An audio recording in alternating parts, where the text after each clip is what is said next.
Praise the lord. ఈ రోజు దేవుని వాగ్దానం యెషయా గ్రంథం 58వ అధ్యాయం 14వ వచనం.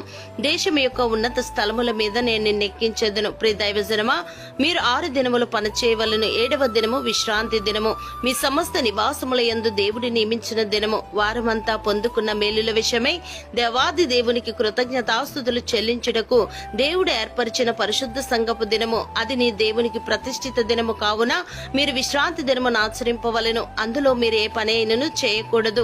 నీ దేవునికి ప్రతిష్ఠితమైన దినమనియు మనోహరమైనదనియు ఘనమైనదనియు అనుకొని దాని ఘనముగా ఆచరించిన ఎడల, అనగా నీకిష్టమైన పనులు చేయకయు, వ్యాపారము చేయకయు, లోకవార్తలు చెప్పుకొనకయు, దేవుని సన్నిధికి వెళ్లి హృదయపూర్వకముగా ఆయన ఆరాధించిన ఎడల నీవు నీ దేవుని యందు ఆనందించెదవు. దేశం యొక్క ఉన్నత స్థలముల మీద నీ దేవుడు నిన్ను ఎక్కించును, అనగా దేశంలో ఉన్న ప్రజలందరికీ కనబడేంత ఉన్నతమైన స్థితికి నీ దేవుడు నిన్ను హెచ్చించును. దేవుడు మిమ్మల్ని దీవించును గాక. ఆమేన్.